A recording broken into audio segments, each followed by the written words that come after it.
আরুষের সাথে আমাকে নাটকে দেখা যাবে কিনা আমার মনে হয়। আরুষ খান অতিরিক্ত ধূমপান ও মদ্যপানের কারণে ফুসফুস 70% নষ্ট হয়ে গেছে। বাংলাদেশি অভিনেতা আরুষ খান পান ও ভেপের ভয়াবহ ক্ষতি। আরুষ বলছে যে তুমি কোনো কাজ করবে না। আরুষ খানের সেই অভ্যাস এখন ভক্তদের কাঁপাচ্ছে, ভয়াবহভাবে নষ্ট করেছে তার ফুসফুস। এবার আরুষ খানকে নিয়ে বেরিয়ে এলো ভয়াবহ তথ্য। আরুষ খানকে তিনি মাথা ঘুরে পড়ে গেছেন না তিনি মৃত্যুবরণ করেছেন, এমন একটা ভিডিও সোশ্যাল মিডিয়ায় খুব তুরপাল ভাইরাল হচ্ছে। কিন্তু এই ভিডিও পেছনে কি রহস্য আছে সেটাই আমরা জানবো। উপরে একজন আছে, সে দেখছে, আর বাকিটা আপনারা আস্তে আস্তে আপনারাই জানেন। আরুষ খানের 70% ফুসফুস নষ্ট হয়ে গেছিল। তিনি খুব বেশি ধূমপান করা চালু করে দিয়েছিলেন। যখন তিনি খুব বেশি ধূমপান করা চালু করে দিয়েছিলেন, তারপর তিনি সেটাকে ছাড়ানোর জন্য তিনি ইলেকট্রিক ভ্যাপ নেওয়া শুরু করেন।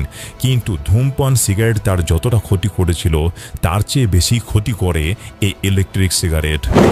এটা ওকে জিজ্ঞেস করেন না, আপনি বলবেন না, তেমন কিছু না। আরুষ খান নিজের জীবনের কষ্টের কথা বলতে গিয়ে তিনি বললেন, তিনি যাকে বটগাছের মতো ছায়ার মতো পেয়েছিলেন তার জন্যই তিনি এত কষ্ট করেছেন। কে ছিলেন সেই বটগাছের মতো ছায়া? সেটা কি আরুষ খানের গার্লফ্রেন্ড? কিছুদিন আগে আমার এই ক্যারিয়ার নামক তরি প্রায় ডুবেই যেত। যে কোনো একটা সিন্ডিকেটে পড়ে গিয়েছিলাম, যেখানে আমার পূর্বের কোনো একজন সহশিল্পী যার সাথে প্রচুর কাজ হতো সেও যুক্ত হয়ে গিয়েছিল। হঠাৎ করে দেখি back to back project pack up হয়ে যাচ্ছে। হ্যাঁ, তো টেনশনে পড়ে গেলাম। মাসে 3টা প্রজেক্টও প্যাক আপ হয়েছে, এখন কাজই করি কম। 3টা প্রজেক্ট প্যাক আপ হওয়ার পরে চিন্তা করলাম যে এই যদি শুরু হয়, বাসা ভাড়া দিব নাকি কি করব, মাথা কাজ করছিল না। ওই সময়টাতে একদম ধরেন বটগাছের মতো তিশাকে পেয়েছি আমি। তিশা একদমই স্ট্রং ভাবে দাঁড়িয়েছিল আমার পাশে। কথাগুলো আমি জানি না বলা ঠিক হবে কি না, আমি আসলে জানি বলা ঠিক হবে। আমি জানি না কথাগুলো বলে তিশা পছন্দ করবে কি না, কিন্তু আমার মনে হয় যে একজন শিল্পী হিসেবে বা একজন বন্ধু হিসেবে কথাগুলো আমার বলা উচিত। তিশা যখন আমার সাথে কাজ করা শুরু করলো, তখন যেসব সিন্ডিকেটের প্রবলেমে আমি পড়েছিলাম কিছুদিন আগে, ওই সেম প্রবলেমটার বিভিন্ন জায়গা থেকে বিভিন্ন ফোন কলস অ্যান্ড বিভিন্ন রকমের ইঙ্গিত তিশার দিকেও আসছিল যে আমার সাথে কাজ করলে অনেকেই হয়তো ওর সাথে কাজ করবে না, ঝামেলায় পড়বে।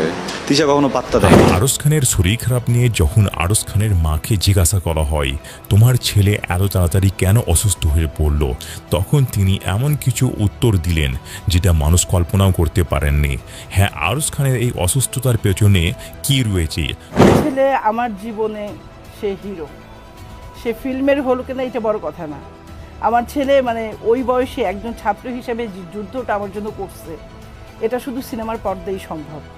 40,000 টাকা কিন্তু মুখের কথা না। ওই সময় সে কোথা থেকে জোগাড় করছে আজ পর্যন্ত আমি জানি না, এবং সেই টাকা সে শোধ করছে। আরুষ খান যেই তিশাকে এত বেশি ভালোবাসতেন, সেই তিশার মুখ থেকে আজ বেরিয়ে এলো আরুষ খানের প্রতি ভালোবাসা। একজন দুজনকে কত কেয়ার করতো সেটা তিশার মুখের এই কথা শোনার পরে আপনি বুঝতে পেরে যাবেন। আরুষ খানের কথাটি আগে অবশ্যই শুনেছেন, চলুন তিশার মুখ থেকে সেই কথাটি আমরা শুনে নিই। শেয়ার করি যে সানস্ক্রিন ও আমার জন্য নিয়ে আসছে, আমি ওর জন্য হয়তো বা কিনলাম, বা স্কিন কেয়ার প্রোডাক্ট। আচ্ছা, কখনো বলে যে তিশা আমার এটা কিনে দিও, আচ্ছা আমি কিনে দিলাম, বিকজ এটাতে আবার আপনি ভালো হওয়ার কথা। অ্যান্ড হচ্ছে একটা ব্যাগ ইউজ করে, এটার নাম দিয়েছে নারুতো ব্যাগ। ওই ব্যাগটা আবার আমি ওকে কিনে দিয়েছিলাম আরও আগে, অনেক দিন আগের কথা। বুকস কিনে দিয়েছি, বুকস কিনেছিলাম কি না, আই গেস নোটবুক কিনে দিয়েছিলাম। আর ওর গলার চেন পছন্দ, অনেক চেইন টেন এগুলো, হাবিজাবি ব্রেসলেট এগুলো, মানে যেগুলো। এখন আমি আপনাদেরকে আরুষ খানের জীবনের এমন একটা গুরুত্বপূর্ণ বিষয় জানাবো যে গুরুত্বপূর্ণ বিষয় আরুষ খান কাউকে বলেনি, কিন্তু এখন তার মা সেটা ফাঁস করে দিয়েছে। এক সিআইডি বোন যখন তাকে নিয়ে তদন্ত করছিল, তখন এমন কিছু তথ্য বেরিয়ে এসেছিল। চলুন সেই সব ভিডিওগুলো এখন আপনাদেরকে দেখিয়ে দিই। তাহলে আমি মানুষটা টিভির পর্দায় যাই থাকি, আমি মানুষটা টিভির পর্দার মতো এতটা খারাপ না। কোনো ছেলে যদি আমাকে কুপ্রস্তাব দেয়, আমি অবশ্যই আমার মানবিক দিক দেখাতে গিয়ে সেই ছেলেকে আমি রাত 2টার সময় লিফট দিব না আমার গাড়িতে। আরুষ বলছে যে তুমি কোনো কাজ করতে না।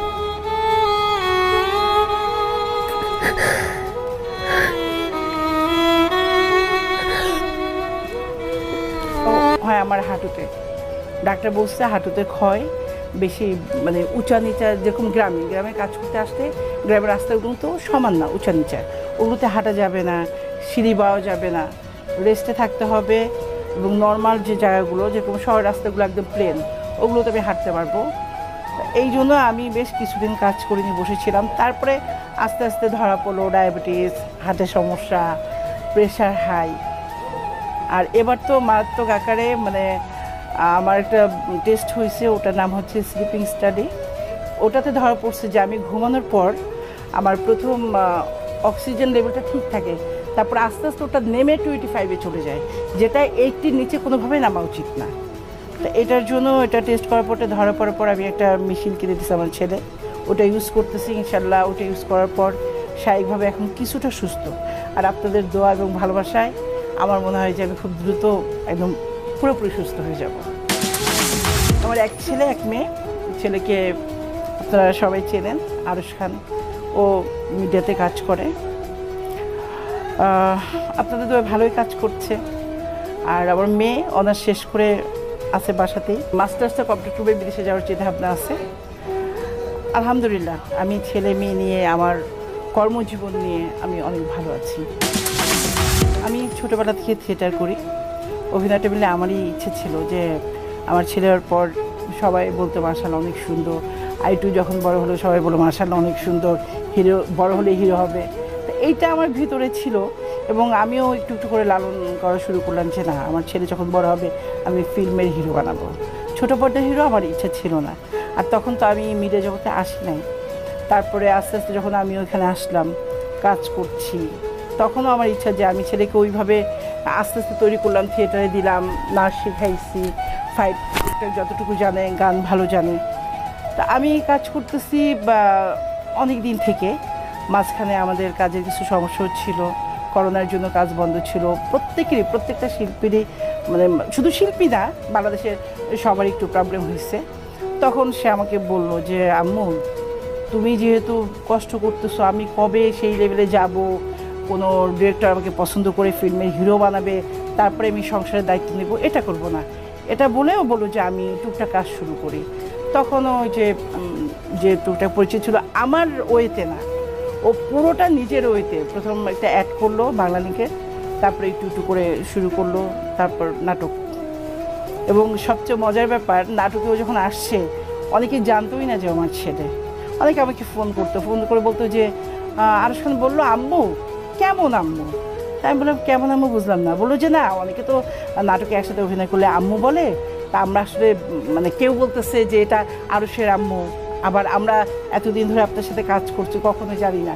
এইভাবে সবাই আস্তে আস্তে করে জেনে গেল।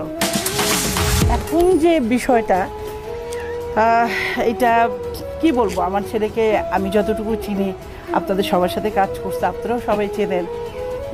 আমি শুধু একটা কথাই বলবো মা হিসেবে, যে একটা ছেলে মানে আমি একজন অভিনেত্রী, পাশাপাশি আমি একজন মেয়ে মানুষ।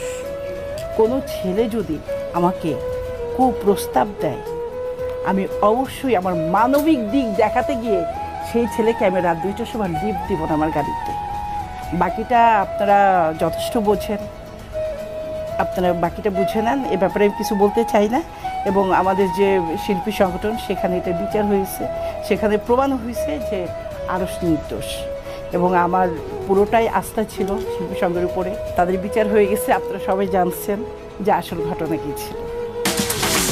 2017-তে আমি খুব অসুস্থ হয়ে পড়ি, আবার ডেঙ্গু হয়। আমি 11 দিন হসপিটাল ভর্তি ছিলাম।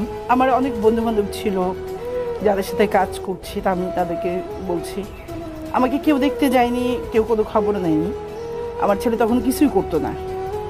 সে অবস্থায় আমি জানি না কীভাবে সে 40,000 টাকা জোগাড় করে আমার ট্রিটমেন্ট করে। এটা মানে আমার কাছে মা হিসেবে মানে গর্ব করার মতো একটা ব্যাপার। যে ছেলে, বেকার ছেলে, মানে একজন স্টুডেন্ট, সেই ওই সময় সে আমার জন্য এটা করছে, এটা আমার জন্য বড় একটা পাওয়া। আর এখন আমি অসুস্থ, আমার যত খরচ, আমার সংসারের যত খরচ, এই যে আমি টুকটাক যা কাজ করি, আমি কোনো খরচই করি না। আরশ বলছে যে তুমি কোনো কাজ করবে না।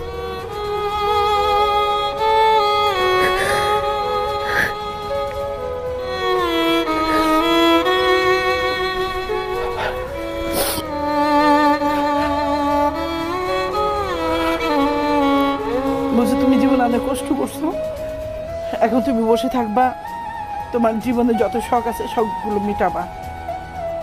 তো যে ছেলে মা বোনের এই বয়সে দায়িত্ব নেয়, এই বয়সে একটা ছেলে যখন হঠাৎ করে টাকা পয়সা হয়ে যায় তখন কিন্তু সে মা বোনের দায়িত্ব নেয় না, সে ইচ্ছে মতো আলাদা থাকে, নিজের জীবনটা এনজয় করে। আমার ছেলে কিন্তু সেটা করেনি। আমার ছেলে আমি যেখানেই থাকুক, আমি ওষুধ খাইছি কিনা ফোন করে সেই খবরটাও রাখি। এই ছেলে আর যাই হোক কোনো মেয়ের প্রতি অবিচার করবে না বা কোনো মেয়ের সাথে খারাপ কোনো কাজ করবে না, এতটুকু বিশ্বাস আপনারা ওরা এখানে আমার ছেলের প্রতি। আর আমি মা হিসেবে তো আমার ছেলের প্রতি আমার যথেষ্ট বিশ্বাস আছে যে আমার ছেলে কোনো অন্যায় করেনি। উপরে একজন আছে, সে দেখছে, আর বাকিটা আপনারা আস্তে আস্তে আপনারাই জানতে পারবেন। তা আমি আমার ছেলেকে নিয়ে অনেক গর্ব করি যে আল্লাহর অশেষ রহমত, আমার ছেলে আমার মেয়ে এই এখন যে ডিজিটাল যুগ, এই যুগে এসে যে আমার ছেলে মেয়ে আমার এতটা কেয়ার করে, আমি জানি না যে আমি কোন ভালো কাজটা করছিলাম যার কারণে আমার ছেলে মেয়ে এখন আমাকে এতটা কেয়ার করে। এখনও যদি আমি অসুস্থ হই, আমার ছেলে আমার মেয়ে আমার মাথার কাছে বসে থাকে, সারা তারা ঘুমায় না। এবং আমার ছেলে আমার সাথে সবসময় চিল্লাচিল্লি করে, আমি ঠিক মতো কেন ওষুধ খাই না, আমি 10টার মতো কেন ঘুমাই যাই না, আমি যদি একটু না খেয়ে ওর জন্য বসে থাকি কেন এটা করি। এখনকার ছেলে মেয়ে কিন্তু এটা চিল্লাচিল্লি করে না, এখনকার ছেলে মেয়ে মায়ের কাছ থেকে টাকা নেওয়ার জন্য চিল্লাচিল্লি করে। কিন্তু আমার ছেলে একদম অন্যরকম, যে ডাক্তার কাছে যাওয়ার কথা তুমি কেন ডাক্তার কাছে যাওনি। এবং সে আমার প্রত্যেকটা জিনিস, এত ছোট ছোট ব্যাপার সে কেয়ার করে, যেটা আমার কাছে মনে হয় যে ও আমার ছেলে না, আমার বাবা। আমার ছেলে আমার জীবনে সে হিরো, সে ফিল্মের হলো কিনা এটা বড় কথা না।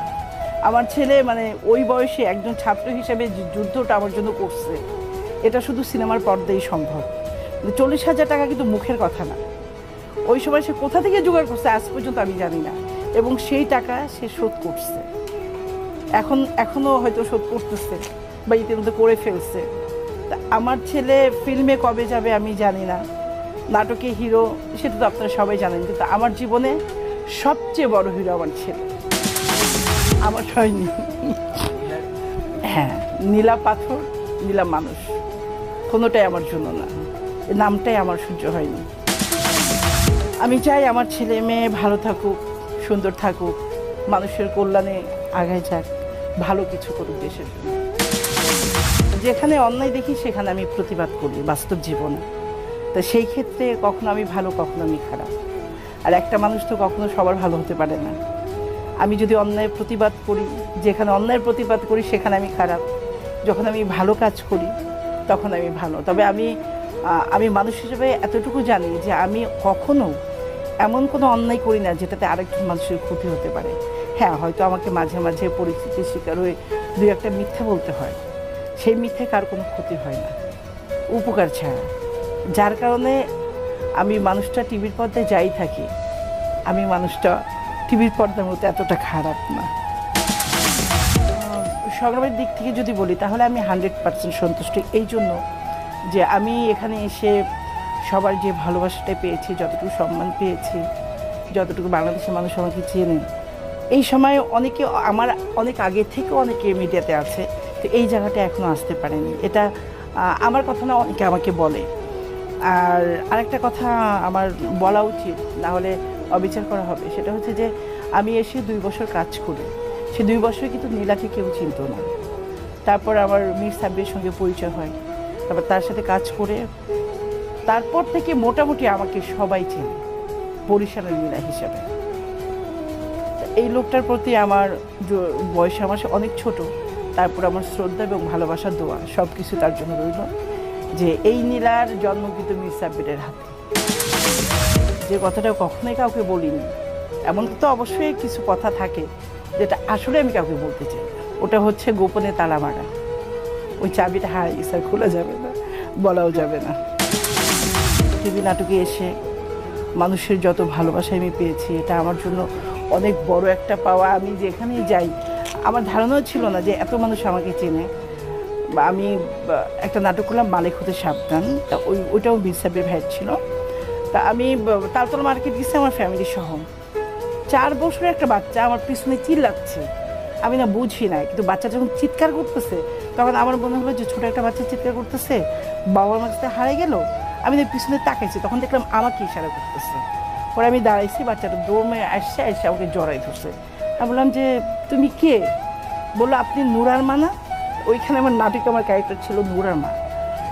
ওই বাচ্চা এসে আমাকে এমনভাবে জড়াই ধরছে, বা আমি যেখানেই গেছি, বরিশালে শুটিং করতে গেছি, ওখানের মানুষ যে আমাকে এতটা চেনে, আমি বোরকা পরেছিলাম, আমার একটা মাস্ক পরা ছিল, তারপরে তারা আমাকে চিনছে।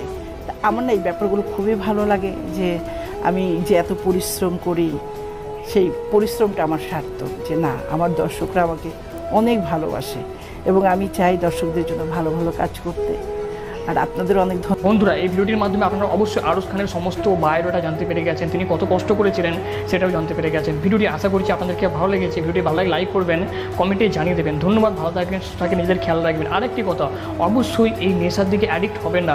সিগারেট, বিড়ি, ধূমপান সব কিছু থেকে নিজেকে বিরক্ত রাখার চেষ্টা করবেন, কারণ ইসলাম ধর্মে বলে দেওয়া হয়েছে, আমাদের সাল্লাল্লাহু আলাইহি ওয়াসাল্লাম বলেছেন সব নেশাগ্রস্ত জিনিসই হচ্ছে হারাম। ধন্যবাদ, ভালো থাকবেন, সুস্থ থাকবেন, নিজেদের খেয়াল রাখবেন।